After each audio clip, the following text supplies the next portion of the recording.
Well, I'm Jennifer Hill, and it's my very great pleasure to welcome all of you this evening to the first of our Law and Business seminars for 2022. And my colleague Tim Bowley, who is going to be co-chairing this session with me, we're so pleased to see you again this year.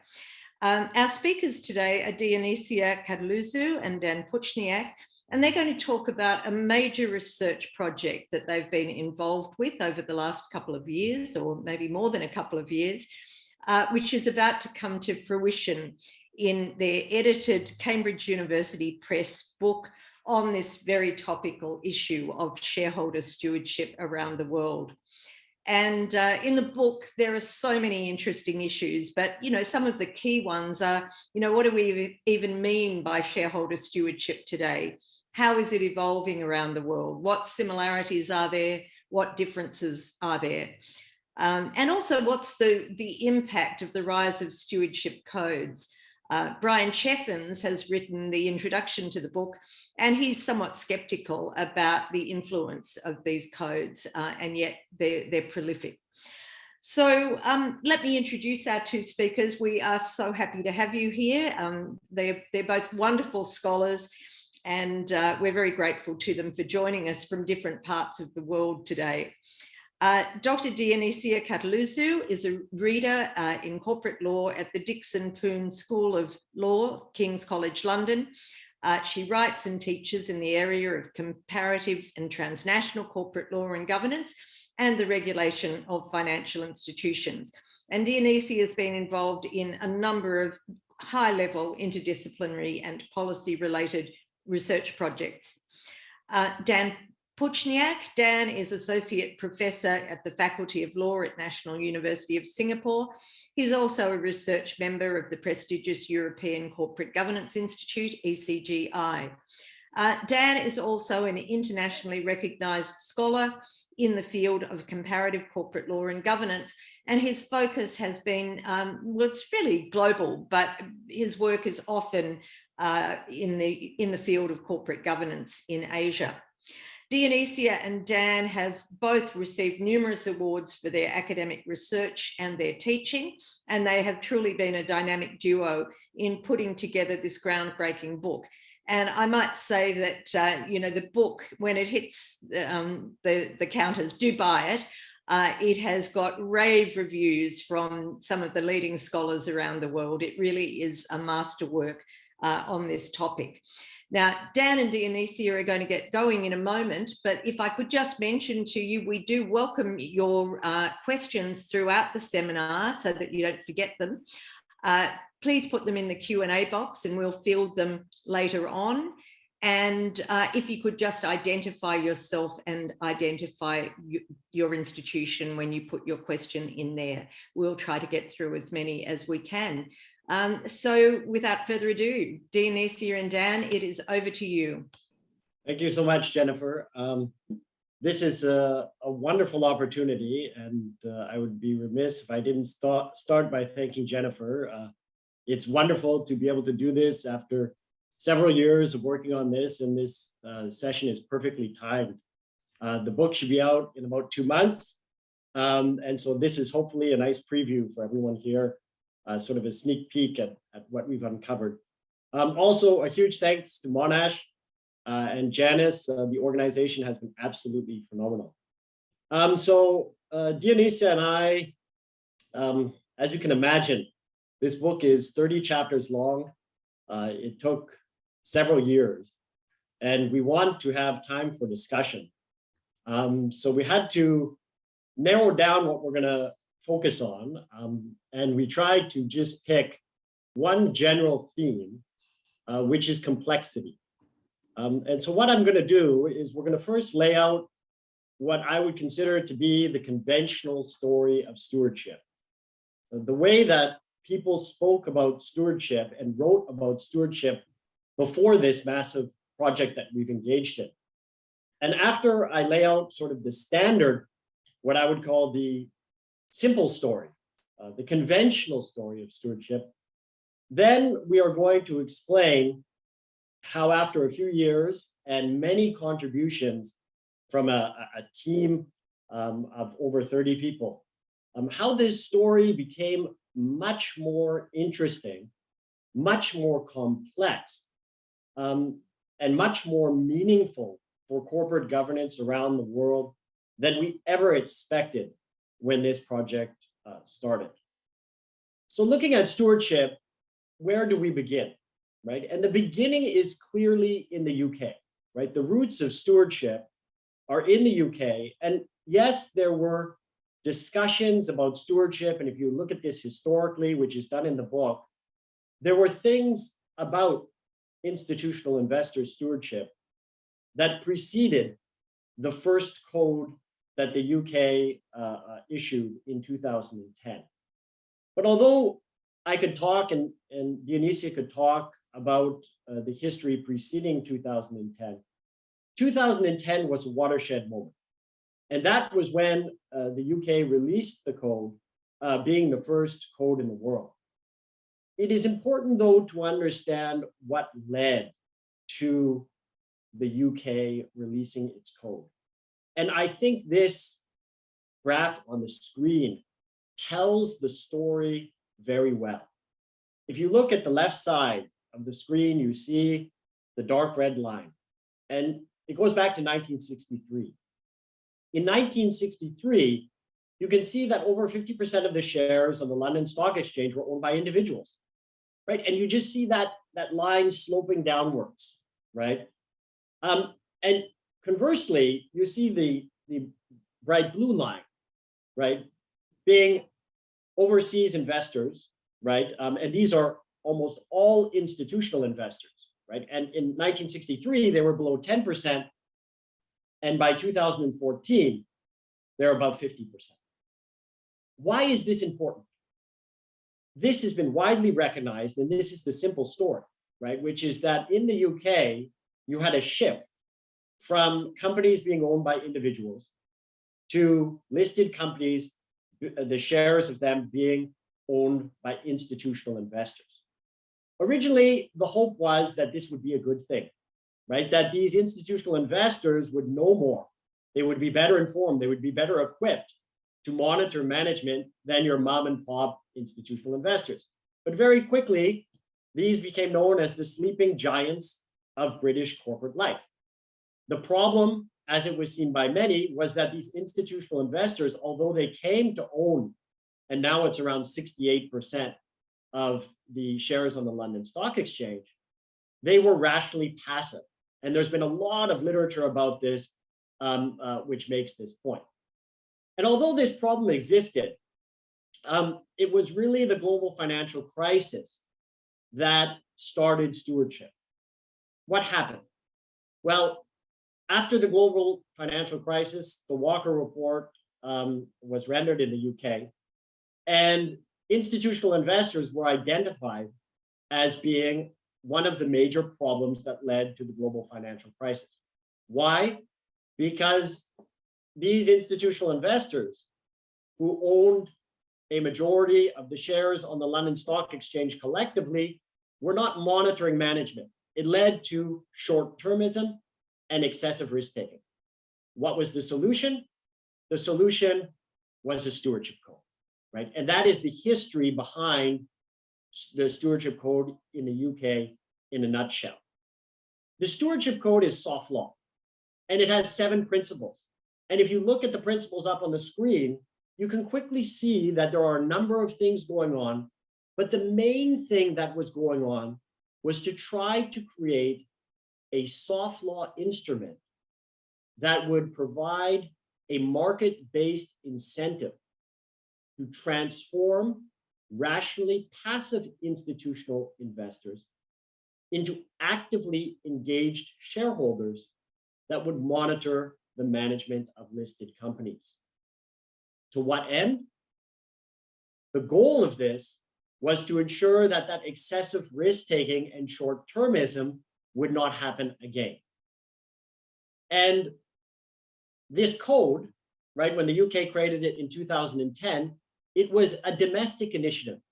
But if you look at a number of the UK reports, they also had, the UK had its eye on this being transplanted outside of the UK. Why? You have to remember that this comes on the heels of corporate governance codes, which the UK first created and have exploded around the world, right? Corporate governance codes exist in 80, 90, maybe 100 countries around the world now. And you see discussion about the UK code, even though there was criticism of the UK code. And Jennifer mentioned Brian Cheffins. Brian Cheffins was one of the biggest critics of just the UK code, even though it was criticized heavily in the UK. And by 2019, it was seen that it wasn't that effective. It was nevertheless transplanted all around the world. That is a curiosity, right? Something that wasn't generally seen to be working, yet the UK was very happy to export this and enthusiastic about export. So it was exported to 20 jurisdictions around the world. And these jurisdictions are major economies. If you look at the top 10 economies in the world, a number of them have stewardship codes, and a number more are talking about adopting them. The first question that we had to answer in the book was, well, yes, if you read an Ernst & Young report, or you read popular media, The Economist, or even you look at the academic literature, we may say that the UK code has been transplanted around the world, but has it actually been transplanted around the world? And so we investigated this in a number of ways, right? The first was to look at what is the core idea behind stewardship. And the core idea, as I explained to you, was to turn rationally passive institutional investors into actively engaged shareholders. That core idea is at the core of every single stewardship code that has ever been issued in the world, except for one code in Singapore, which we can talk about more in the discussion if you want. But basically, over 95, 98% of codes that have ever been issued use that core concept. And that is very important. That is also something that was not fully appreciated until this book project. There's a more micro way of looking at this, which is to say, okay, the core idea behind stewardship, we've confirmed now, has been transplanted to these 20 jurisdictions. How about looking at those 7 principles that I put up on the screen? Sure enough, and if you look at the slide in front of you, you can see that 80% of jurisdictions transplanted all 7 of the principles. Basically cut and paste in terms of the 7 core ideas of the original stewardship code. There is not a single jurisdiction that did not cut and paste at least 3 of these ideas. And 90% were either 6 or 7 of these ideas show up. Many of them actually organize them in the same way and have exactly these 7 principles, which when we all gathered as a group in a wonderful conference that Dionysia organized to kick this off at King's College London, they became known as the 7 magic principles because they came up so often. And then there's a much more sophisticated way of measuring this. And I have to hand it over to Dionysia now because it's so sophisticated that it goes beyond my depth. A very interesting way of using textual analysis. And she'll explain that to you and explain how this research also confirms the general point. With that, I will hand it for a bit over to Dionysia. Thank you, Dan. As Dan explained, the aim originally was to understand whether the 2012 UK code has actually transplanted around the world. So one way to test that was to check the words, to check the text.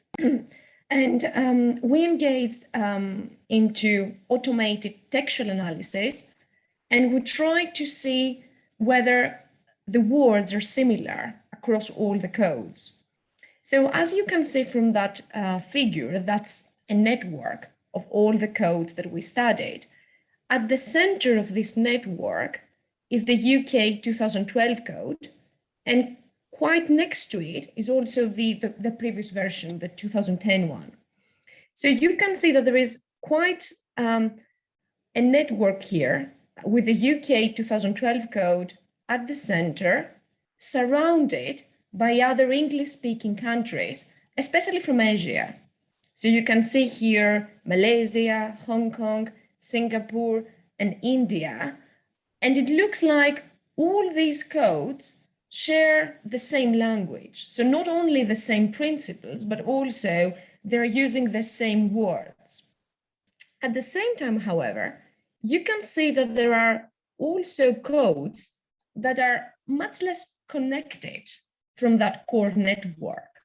So for instance, you can see that the US code or the Kenya one or the two Canadian codes are not really close to the UK code in terms of the text, in terms of the words. So it looks like that there is a group, that within the group of English-speaking countries, the stewardship diffusion is quite strong in Asia, but less so in other parts of the world. At the same time, I think it's quite interesting that we found that when you look at the text, when you look at the language, there are 8 codes that are not really connected to any other code, even though they do share the same concept. Within these codes, one can find the 2 Australian ones. So the code introduced by the Australia Council of Superannuation Investors and the Financial Services Council. And I think that this is quite interesting because it shows that both Australian codes used very different language to talk about a very similar phenomenon, that of shareholder stewardship. And one possibility here is that probably because they both had a well-established tradition of policymaking and governance activism drawn. And also it's quite interesting that both the Australia Council of Superannuation Investors and the Financial Services Council, they believed that they were taking different approaches from other stewardship codes as reflected in the language of both codes. So in overall, the message from this research was that if one looks at the text, if one looks at the language, then it looks like the wording used in non-UK codes confirms that much of the text has been copied from the UK code 2012, but there are also codes that are quite different. So this in general confirms that even though a lot of text was taken from the UK, and of course it reinforces the message that UK principles have been adopted around the world, at the same time it shows that there is a lot of complexity. And I think I'm going to hand over to Dan now, who is going to look a bit further to that complexity. Thank you so much, Dionisa. I think, yeah, Dionisa's explanation, right, is one example in the book, especially her textual analysis that she did with Matthias Siems, of drilling down into this complexity, right? People can, of course, read the text or see the core concepts quite easily, but to have this more nuanced understanding and to understand on a textual level how you have these differences opens up all of these interesting questions and possibilities to explain why these things exist, right? Why are there some of these textual differences? On a more macro level, there was also a few other features or characteristics of jurisdictions that were puzzling. And they were puzzling because, as I mentioned before, on a general level, right, it looks as if jurisdictions around the world had essentially cut and paste the UK code into their jurisdiction-specific context. But when you look at the contexts of jurisdictions around the world, there is this curious misfit between the UK code and what the shareholder structure is of almost every single jurisdiction around the world outside of the UK and the US. And let me explain this in a bit more detail. So very often in the UK, institutional investors were referred to as absentee landlords. And they were referred to as absentee landlords because owning 68% of the shares collectively on the London Stock Exchange, they were seen as the landlords or the potential stewards of most of the listed companies on the London Stock Exchange. But then when you start looking around the world, you only see the United States as the only other jurisdiction in the world where institutional investors hold a majority of the shares. Indeed, in the US, it's even greater at 80%. What does this mean? Well, in the US and the UK, if stewardship works as it was intended in the 2010 and 2012 versions of the UK code, if it actually works, which means you transform the rationally passive institutional investors into actively engaged shareholders, those institutional investors have the voting power to control, to steward the vast majority of the companies on the London or the New York Stock Exchange. Of course, there's still a debate about whether it can work, but at least there's the theoretical possibility that if it works, you do get stewardship. Now turn your eyes to the statistics, the comparable statistics from Asia. Asian jurisdictions have a mean of 11% institutional investor ownership and a median of 9%. Singapore, the jurisdiction that I'm in right now, has only 6% of its stock exchange owned by institutional investors. So I like to refer to these institutional investors not as absentee landlords if they're inactive, but rather they're absentee tenants. Why? Because even if they all come together, let's take Singapore at 6%, they're not going to be in any position to steward a company, right? And so in Singapore, and virtually every stock exchange in Asia, right? And even if you look to Europe, it is slightly higher, but it is also at the 20% level. If they all come together, all of the institutional investors, in other words, if the stewardship codes work exactly as intended, you don't get stewardship.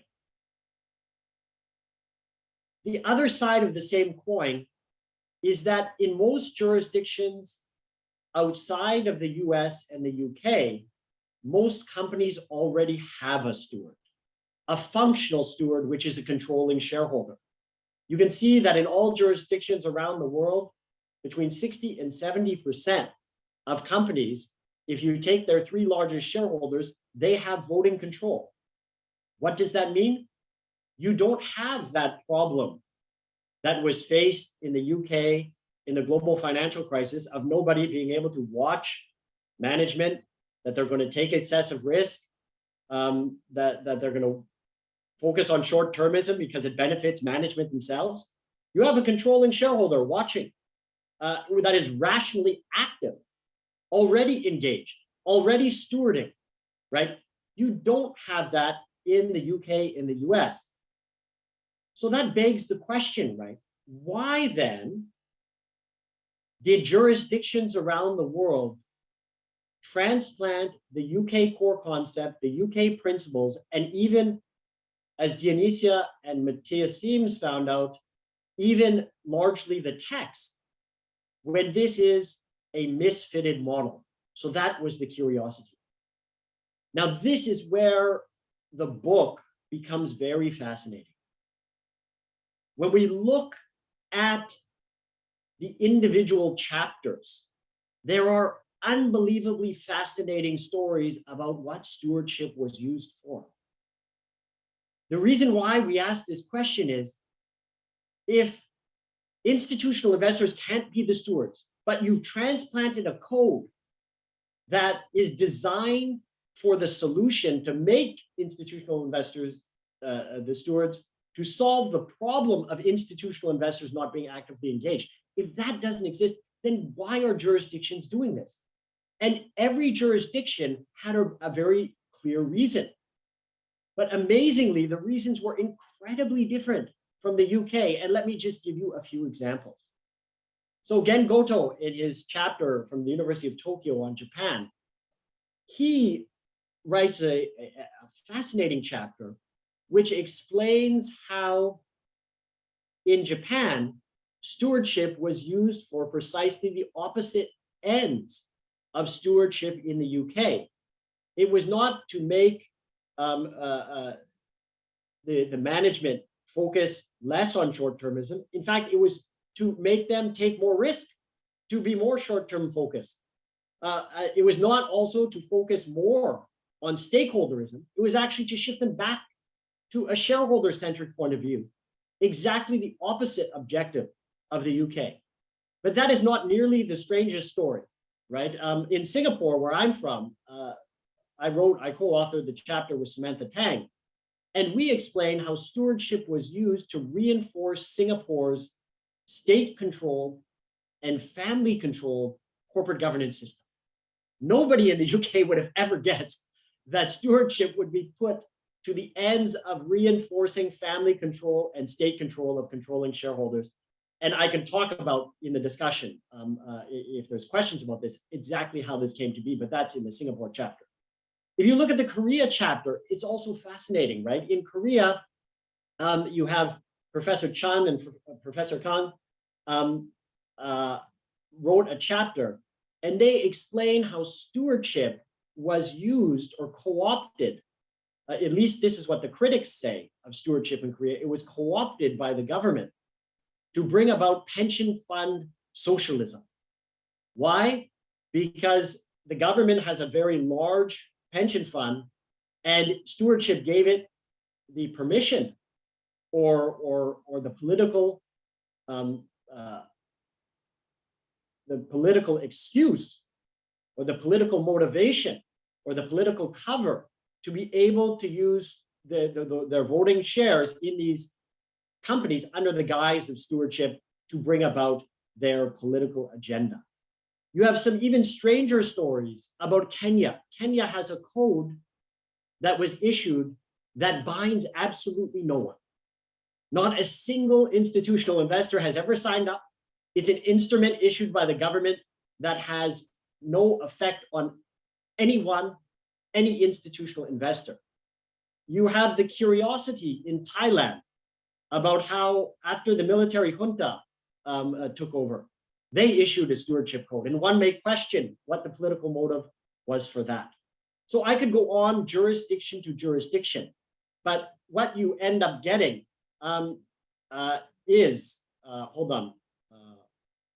what you end up getting is diversity, right? You get diversity, and I apologize, somehow one of my slides just went poof. So I will describe it. Yeah? I had a nice picture, and there were different colored people showing diversity, and this diversity, right? What you get is you get diversity of stewardship, and this diversity comes out in many different ways. And we drill down into the book of why and how were these codes used differently. There's a bifurcation in the world between codes that are issued privately and some codes are issued by the government. You have diversity that comes about because of different political motives, some of which I have mentioned. You have diversity that comes about, for example, in Singapore, because Singapore actually did try to retool a code to deal with controlling shareholders. You have diversity that comes about, as Dionysio will speak about, because stewardship has started to be used and was in the UK and other jurisdictions for ESG purposes. And so you have all of these different drivers of stewardship, which create this diversity of stewardship, which is something that this idea of varieties of stewardship is a much more complicated picture than the simple idea in 2010 that you have a soft law instrument that is merely meant to change rationally passive institutional investors into actively engaged shareholder stewards. Now, there is a lesson that comes out of this, and one of the lessons is that looking at stewardship through an Anglo-American lens is very dangerous, right? And there are some wonderful academic papers that are terrific in their own right. There's one from Bebchuk. There's another one from Ron Gilson that we cite as examples of terrific papers describing masterfully in the US context this rise of institutional investors, and then pontificating about how stewardship may be related to this. But even in these very nuanced and excellent papers, they seem to suggest that these findings in the US context may be applicable globally, right? And as you can see, I think we've discovered in this book that you have to be very cautious about that, because indeed, the way that stewardship has worked globally, functionally, is very different. In the form, if you read the code, you may say this is exactly the same. And indeed, that's what people were saying before this book project. But we've uncovered that functionally it has been used for many different things. So to take a very negative view, and maybe this is sort of channeling a bit of the Brian Cheffins view, is that this exercise may be seen as just bright lights and little bite, which is the subtitle of a separate piece that I have on this, an article that expands on the book, which looks at controlling shareholders and stewardship. And the point is that what you see is that in these jurisdictions with controlling shareholders, very often the government is using it for a political purpose, or maybe they're using it to say, our jurisdiction understands the global norms of good stewardship, and there's a lot of hoopla about it, a lot of bright lights. But at the end of the day, what does this actually do? And if you're talking, and again, I'll draw back on the Singapore context, if you're talking about galvanizing the collective action of 6% of institutional investors, it has little bite. And what is even more curious that we talk about in the book as well, and there's a chapter on this, and we bring this up in the introduction, is that even in the jurisdictions where you just have a small percentage of institutional investors, the enforcement doesn't even come close to the UK. There is not a single jurisdiction in the world which has transplanted the UK enforcement model. There are many codes that require nothing at all. And there's no compliance mechanism. There's even no comply or explain. They're entirely voluntary. So this shows how little bite this can have. Now, I don't want to be completely negative. And when we were balancing the book, we also had this hope of possibilities. And Dionysia is much more positive than I am, I think, and cheery. So I leave it to her to now take and end on a positive note, because I truly believe there are some hopes or possibilities for stewardship in the future. And with that, I hand it over to Dionysia. Thank you, Dan. I think that Dan has so far revealed the untold complexity of global shareholder stewardship and the different roles it plays, or perhaps does not play, in jurisdictions with controlling shareholders. This reality that the UK's shareholder stewardship model is a global legal misfit may be the nail in the coffin for institutional shareholder-driven stewardship, because it demonstrates why it is currently impossible for institutional shareholders to steward listed companies outside of the UK and the US. However, I think before resigning to the fact that the future of the global movement, global shareholder stewardship movement, is doomed to fail, the emerging transformation of shareholder stewardship to a mechanism to promote ESG may spark a possibility. And that's a possibility that I would like to talk to you about. We're currently, Dan, if you can move to the next slide, please. We are currently in the middle of what can be described as an ESG megatrend. and there is a huge focus on climate change. And this trend is really important for the future of shareholder stewardship, because the UK model itself, as I'm going to explain, has been enriched with an emphasis on sustainable investment. Of course, for those who are familiar with sustainable finance, sustainable investment, or also called responsible investment or social responsible investment, is not a new thing. It emerged in the 1960s alongside growing opposition to apartheid in South Africa and against the background of the Vietnam War. And back then, religious organizations or socially oriented organizations increasingly stipulated that their portfolios must exclude, for example, gambling outfits or South African business interests, etc.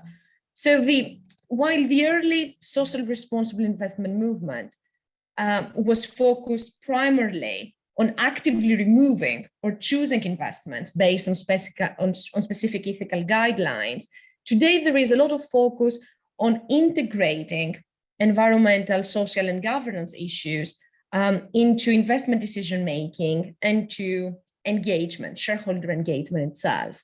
So from that point of view, sustainable finance today involves an integration of ESG not only when you make investment decisions, including portfolio selection and management, but also when you decide whether or not you're going to monitor a company, what type of information you gather, or whether you are going to actively vote or actively engage in dialogue with investor companies. And it's that aspect of sustainable investing that becomes really important for shareholder stewardship. And this is how a new conception of stewardship is evolving. Dan explained that conventionally, stewardship was about turning passive investors to active shareholders, to engaged shareholders. But today we face with a different concept of stewardship. And this conception differs from the previous one in two respects. First of all, the aim of stewardship is not anymore to solve any kind of agency problem between managers and passive shareholders, but the aim of stewardship, of this conception of stewardship, is to incentivize the companies in which investors invest to adopt an ESG agenda, to become more green or more socially sensitive. And the second difference is that this conception, this new conception of stewardship, aims to provide the end investors, the ultimate beneficiaries of institutional investors, with information and with the means to channel their funds towards ESG investments. And it's that conception of stewardship, which, even though it was not existent in the 2010 code, it's now at the core of the 2010 code. As you can see from the next slide, one of the chapters of the book looked at the way that different stewardship codes around the world integrate ESG. So here, what we did in that chapter with Alice Klettner was to look again at the text of the code, of the stewardship codes around the world, and look at whether those codes promote responsible investing and ESG. It's quite interesting. If you look at the bottom of the table, you can see that there are only 4 codes that do not mention ESG factors at all. And this is the Danish code, the Korean code, the Swiss code, and the US code. And as you can see from the table at the very top, you do have the South African code. And the South African code makes the most frequent reference to ESG factors. And this is followed by the Australian 2018 code. Actually, Australia has 2 industry-based codes, as I explained before, one directed to asset owners, that's the 2018 code, and the other directed to asset managers, that's the 2017 code. And I'm not sure, Dan, if you can click maybe on that arrows, because you can see that there is a quite striking difference between the 2018 Australian code, the one addressed to asset owners, and the 2017 code, which is addressed to asset managers. So you can see that the code that is addressed to asset owners puts a lot of emphasis on ESG activities, whereas the 2017 code, the one that is addressed to asset managers, makes very little reference to ESG. And this difference, perhaps, within the same jurisdiction may be attributed to the different nature and the different priorities of these two private authors. So the 2018 code, the Australian 2018 code, for instance, specifically states that the Australian Council of Superannuation Investors, the author of the code, exists to provide a strong collective voice on ESG issues on behalf of the members. So again, you can see that there are nuances even within a single jurisdiction, and some of that may be explained by the priorities and the nature of the author, of the stewardship author. I think it's also quite interesting that, there are many other codes that mention ESG only briefly in a list of the many topics that investors may wish to monitor. For instance, the Italian code, the Japanese one, or even the Singapore code 2016. And there are also 7 codes that have ESG considerations as one of the main principles.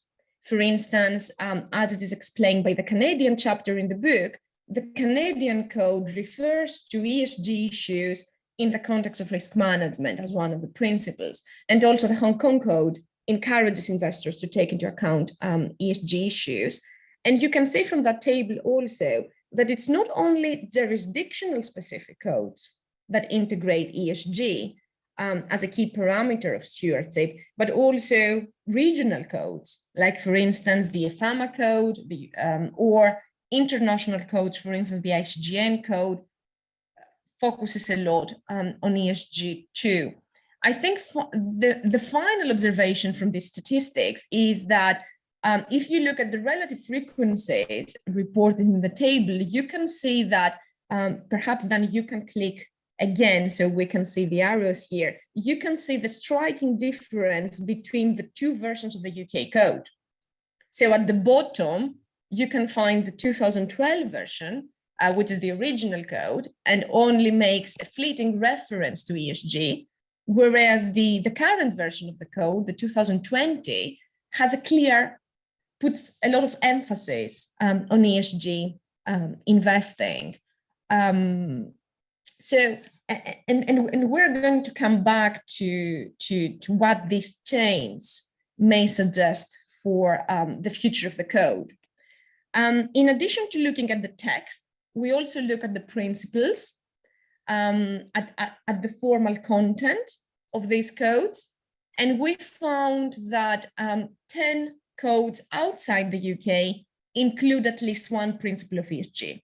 So we found some early evidence that despite the similarity that Dan explained before, there are some differences from the original 2012 UK model. And these differences had to do with an increasing focus on ESG. Dan, if you can click again. But actually, to the previous point, there is a last point that I would like to make from this last slide. What we also did was to look at the role played by fiduciary duties. 2 of the chapters of the book look at the role of fiduciary duties and the link between fiduciary duties and stewardship, especially the ESG-driven stewardship. And what we found was that even though many codes look at ESG and try to incorporate ESG into risk management and stewardship, there are only 4 codes that they try to connect fiduciary duties with stewardship.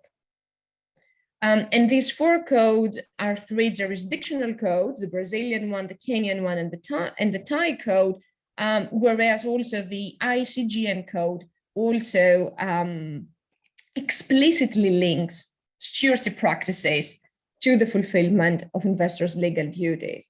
And I think that this is quite interesting also for the future of the code. So let me now have a quick look at the new version of the code, the 2021. The new code moves away from the 7 magic principles. The new code has 12 new principles. And for the ESG conception of stewardship, 2 important principles are principle 4 and 7. Principle 4 asks from investors to identify and respond to market-wide and systemic risks to promote a well-functioning financial system, whereas principle 7 requires asset managers and asset owners to integrate and report material ESG factors in their investment and engagement activities. So we can clearly see that the new code does not aim anymore to turn passive investors into active stewards, but the new code aims to mainstream ESG factors into stewardship and not simply to present them as an add-on. And this is a move to what I refer into another word as enlightened stewardship, in the sense that asset owners and asset managers are expected now to address major societal goals and not simply to become active shareholders. Of course, the big question is, can this work? And we have already seen that the earlier versions of the stewardship code has been seen by many as a failure, especially because of the lack of outcomes, the lack of discernible outcomes, stewardship outcomes. I think that with the 2020 code, the FRC doubled down on its bets, because it is now committed to a code which operates much more broadly. And we have seen that the first code failed because engagement was not well aligned with the incentives and the capacities generated by the business models of asset managers and asset owners. And this is a theme that is explained in the book.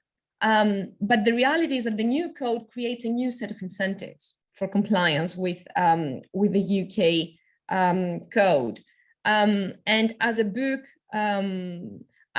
as a chapter by Paul Davies explains in the book, investors currently may have stronger incentives to incorporate the E of ESG, into their investment practices, especially in the shadow of regulation. And it also looks clear that following the outbreak of the COVID-19 pandemic, there is also an increasing focus on the S of ESG. I suppose the next question to ask is whether or not a new wave of diffusion, should be expected, but this time a diffusion around an ESG focused conception of stewardship. I think it was clear from the foreword of Brian Cheffins that one should never make predictions, especially about the future. But as academics, it is always tempting to ask whether this 2020 code, with this strong ESG focus, is going to stimulate perhaps a second wave of transplants, a second wave of diffusion around the world. So perhaps another edited volume may come in 3 or 4 or 5 years from now.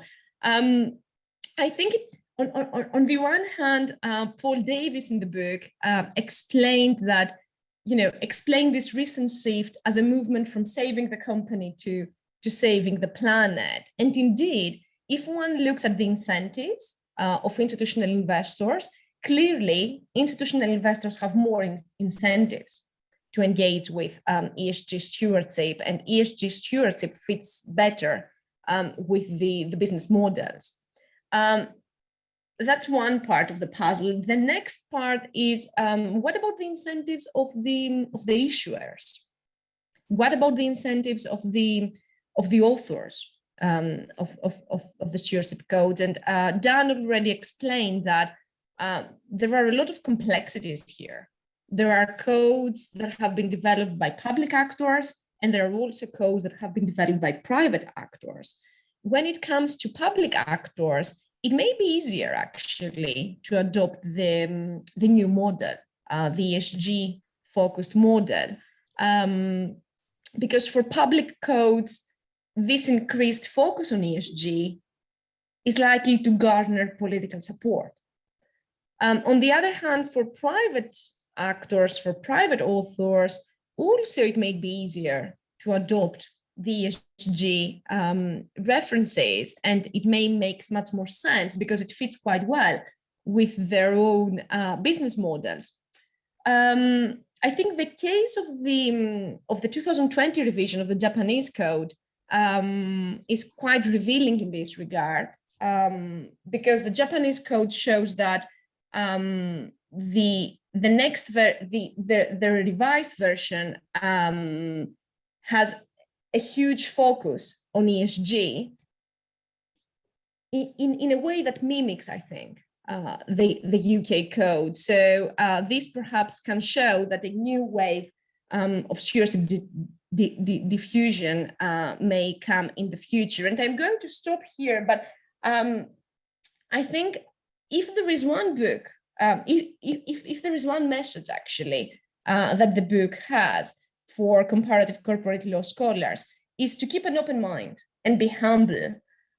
Because indeed, when we started, we never really expected this complexity of the global shareholder stewardship movement, and we never really suspected that the reality was going to be so complex. So it is likely, that we are currently only at the beginning of history for global shareholder stewardship, and many more possibilities may appear in the future.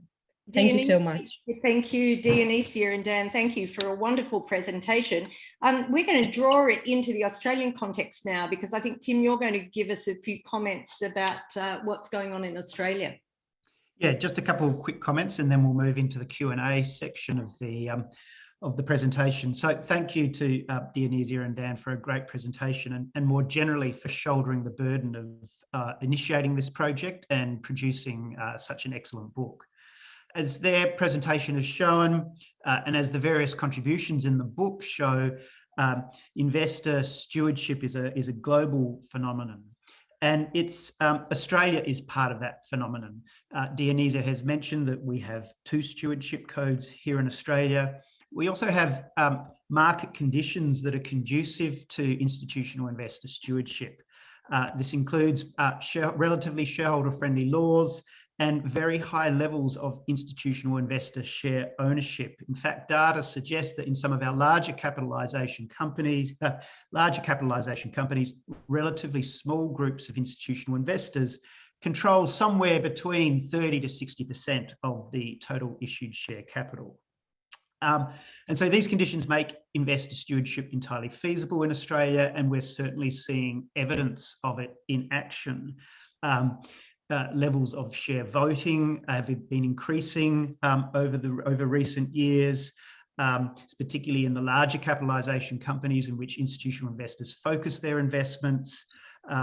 We see significant levels of behind-the-scene engagement between investors and companies. And we've seen institutional investors go public and raise concerns about governance and ESG issues in relation to some high-profile companies such as AMP, Westpac, and Rio Tinto. Last year, so 2021, however, felt like we reached a metaphorical crossroad in Australia. By that, I'm referring to some political developments last year that suggested there is some emerging political concern in Australia about the growing significance and influence of institutional investors. We had an inquiry in the federal parliament into the issue of whether institutional investors are using their influence to make companies behave in anti-competitive ways. And then at the end of last year, we had the federal government's attempt to significantly change the regulation of proxy advisors. Now, that was brought to an end at the last minute. It did not go ahead, but it seemed like the political winds were shifting in Australia. And on that point, I'd like to segue into the Q&A session and start by posing a question to Dionysia and Dan. And that is, are they seeing elsewhere any regulatory governmental pushback towards investor stewardship? I guess to put it another way, over the 10 years, we've seen the remarkable spread of institutional investor stewardship over the globe. Is there any sign that that trajectory has reached its peak and there may be a pushback against this growing influence that we're seeing investors exercise in markets over the world? So over to you, Dionysia and Dan. So thank you so much, Tim. I really enjoyed also, and I'm glad you had this segment to remind people about the Australia situation, right, which is much closer, I think, to the US and the UK than many other jurisdictions. In terms of pushback, and maybe I'll speak about Asia and Dionysia can talk more about the EU. But in Asia, I would say that there's definitely not a pushback, but maybe it's because you really only have the outside of Japan, right? You really only have very small percentages of institutional investors. And so I think it's still a lot of embracing because it's not changing much and the rhetoric sounds positive. I would say the one example of not pushback, but reframing is in the Singapore context, right? Where they have this family stewardship code, which is the only code in the world that focuses on not on institutional investors, but rather on the family owners being the stewards, the controlling shareholders being the stewards. And this is an attempt by Singapore, as Singapore often likes to do, to be the hub, hopefully in Asia, for this new conception of stewardship, which is better suited for not only Asia, but arguably for most of the world, where you're actually reorienting the idea of stewardship to controlling shareholders. So I would say it's not a pushback, perhaps a reframing, but Singapore is actually in the process of launching 2.0 of its institutional investor code. And it dovetails with what Dionysia said, that it's a lot more of ESG. And that, because Singapore has two codes, the family and the institutional investor one. The institutional investor one very much is moving towards the 2020 version of the UK code. With that, I'll hand it to Dionysia. Thank you, Dan. I think in the UK and the EU and probably in the US too, the whole idea about, investor stewardship, in a way, it is about a pushback itself. Because if you think about what the original UK stewardship code aimed to do, it wasn't about more rights. It wasn't about, more shareholder rights, more rights to investors, but it was more about, the idea that rights or power come with responsibilities. So even the very original UK stewardship code was introduced in a way to make investors more responsible.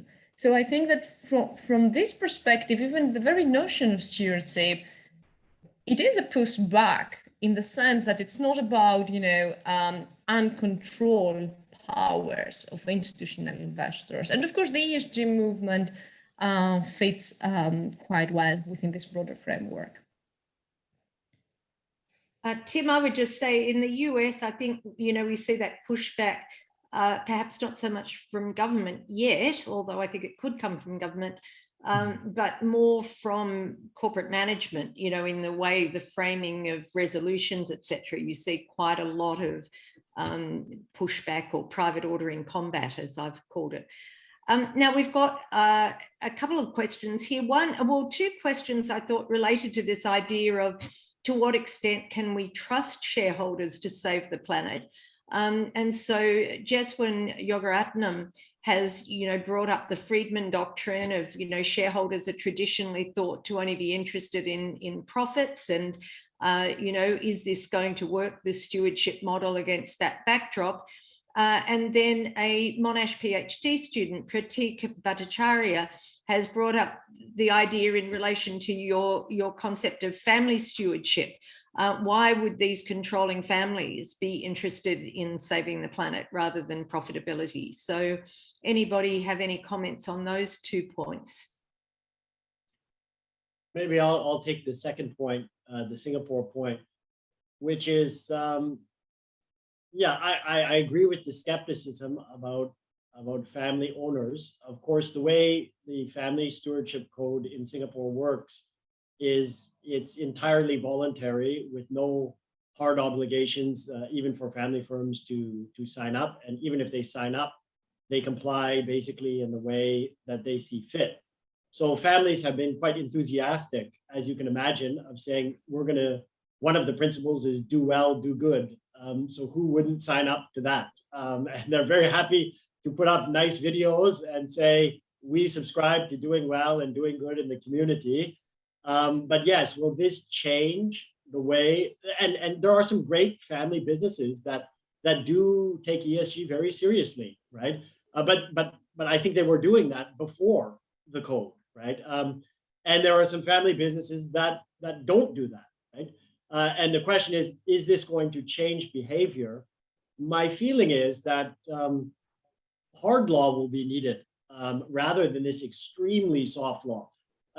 Even a comply or explain where they're bound to comply or explain would be more vigorous. But I really think that it has to be changed through other mechanisms if you're going to get serious ESG change.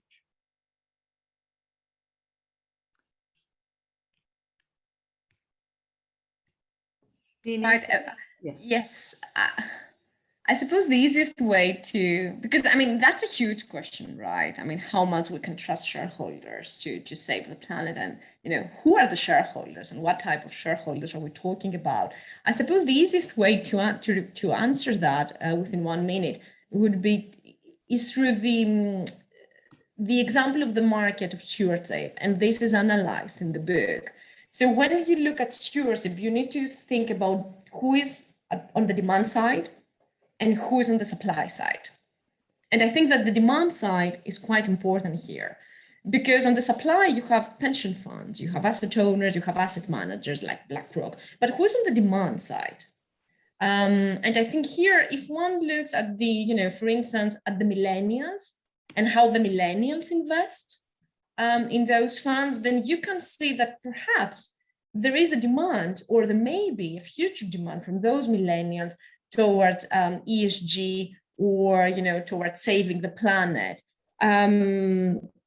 So I'm afraid I don't really have a clear answer, but I think it's quite important to think about the supply and the demand side of stewardship, because we're not talking about any type of shareholder here. And the final point about especially the UK situation is that currently we do face a hardening of stewardship. So more and more hard laws are introduced, not only laws that are framed under the stewardship umbrella, but also things like, climate change disclosures, transparency disclosures. So there is a whole new range of hard laws that support the stewardship code and may perhaps save the planet. All right. Well, that issue of can we trust the shareholders follows on to the next, I guess, the next theme coming out in the questions. And I guess as background, I'd say, engaged shareholder involvement in corporate governance isn't the only way of making companies behave appropriately. There are various other mechanisms. And for some time, the spotlight was squarely on boards and the role of directors, in particular independent directors, to do that, to perform that role. And that leads neatly into a question from Jacqueline Stone, who asks, is the need for shareholder stewardship an indication that board governance is failing? If so, how can we revitalise boards? With what we're seeing with stewardship throughout the globe, are we seeing any parallel changes about looking at the boards and their incentives, and thinking about what we might do to get them focused on the sort of priorities that we're expecting our shareholder stewards to focus on as well? So I think the idea of boards also ties into the same potential fallacy or problem of the Anglo-American way of understanding stewardship, right? Which I think we have to, again, be careful about. I think the question is excellent and applies in all different jurisdictions, but it applies in different jurisdictions in different ways, right? Because I would say, to take examples from most Asian jurisdictions, the problem again on boards is not when independent directors came into Asia. Originally, in a few jurisdictions, Singapore was one of them, they were defined as being independent simply from management, but not significant shareholders, which was very much the original incarnation and the idea from the United States in the 1970s. Over time, Asian jurisdictions have retooled the definition to make it independent, not just from management, but from controlling shareholders, right? Because the major heavy lifting is not to do with monitoring management, but rather to have a minority check on the majority shareholder. And so I think there is more thinking about this and the problem of wealth tunneling, but it also does extend to other things like how you regulate related party transactions, right? Which are more directly targeted towards these tunneling situations. And so I think, at least in the Asian context, there's the fear that stewardship may sort of be an unhealthy distraction, right? Because you're sort of focusing on the institutional investor point, except for the Singapore Code, and you're not getting down to the hard work of dealing with wealth tunneling. So I agree with the question of looking at boards, and where, places like Thailand and that, they can pass a stewardship code. Really, their problem isn't at all with institutional investors, but they do have serious concerns, as well as Malaysia with the 1MDB scandal, right, of serious tunneling that have afflicted huge harm. And that is probably more appropriately done with internal regulations of related party transactions and at the board level. Dionysia, did you want to comment on that issue? Yes, a very quick point, actually. I think in the UK, the only way to answer that question is if you think about what stewardship is about in the UK. And stewardship in the UK is not only about corporate governance and making the boards better. Stewardship in the UK, indeed, it's about investment management. It's about asset owners monitoring asset managers. And I think at the heart of the UK stewardship debate is that asset managers' governance is failing. That's the key issue in the UK. It's not that the board, the companies are failing. It's about asset managers. And what we can see now over the last 5 years or so, we can see changes in the mandates. We can see that more and more asset owners in the UK, they are checking on the way that asset managers are engaging with stewardship. I think this is the heart of the debate in the UK. And I would like to hear what, if this is also something that is discussed in other jurisdictions around the world. Our next question comes from Natania Locke. Hello, Natania. She asks, how will shareholder stewardship interact with the current EU legislative agenda surrounding sustainable finance? And if there is a transplantation, do you think it will be driven by the 2020 UK Stewardship Code or the EU provisions, or both? Excellent question from Natania. Natania wrote an excellent chapter on South Africa, and the South African Code was actually the first one that focused on ESG. So thank you, Natania. I think, an excellent question, actually. And now that the UK is not part of the EU anymore, after Brexit, I think that the forces are quite different in Europe right now.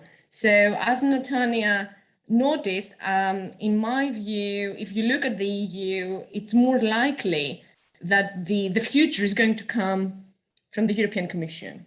And that's why we don't really have a new wave of stewardship codes within the European Union. And take the example of Germany, for instance. Germany has no code, probably because this complementarity or this, or because the fact that, the European Commission and the directive works as a substitute for the UK stewardship code. So I think it's a very interesting question. Perhaps in non-EU countries, I would expect a diffusion coming from the UK Stewardship Code 2020, but not within the EU.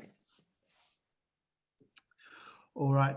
John Colvin has asked a question that takes us back to the board, and he's asked, is there any overlap or conflict possibly between stewardship codes and what they require and directors' duties?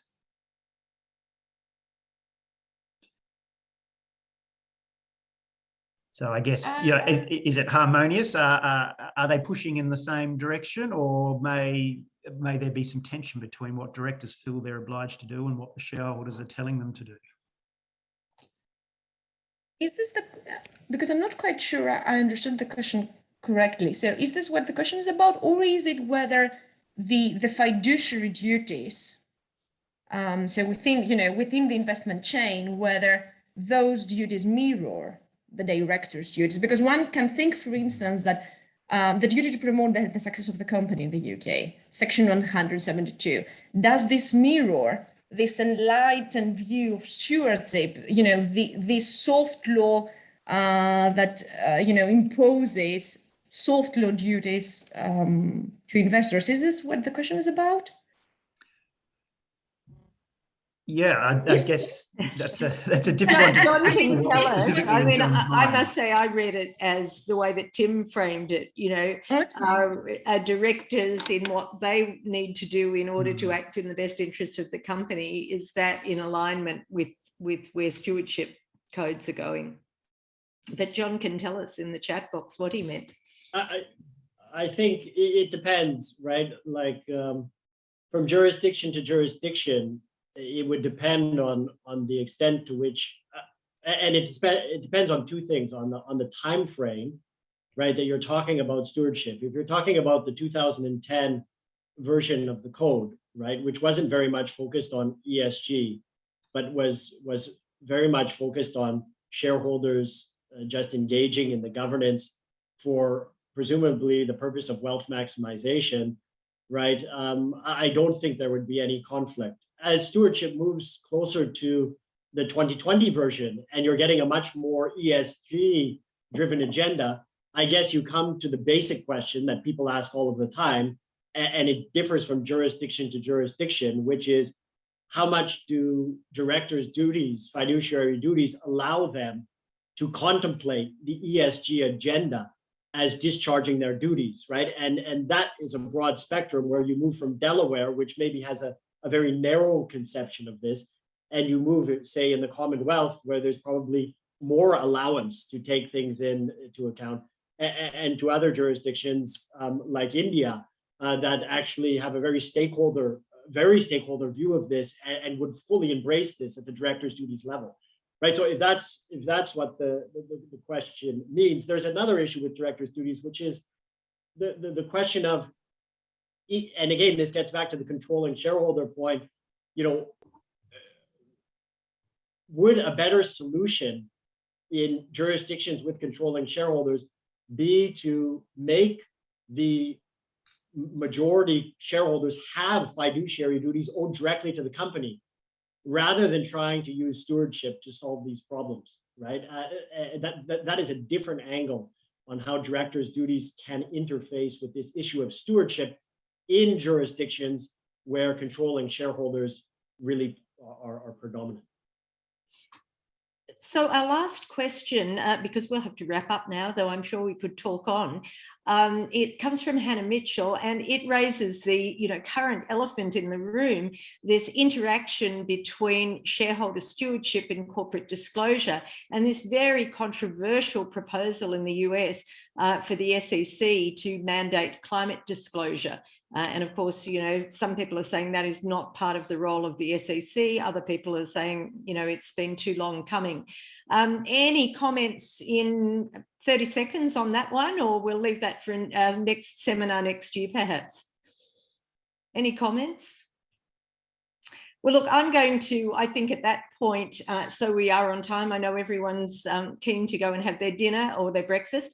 It's been fantastic to have Dan and Dionysia with us from both Singapore and from London, and Tim from Auckland. So, and I'm here in Melbourne. It's been a lovely day.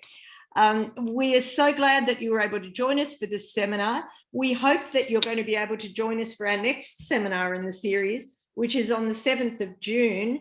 And it's also going to be wonderful. Professor Dorothy S. Lund will be speaking from USC Gould School of Law in the US.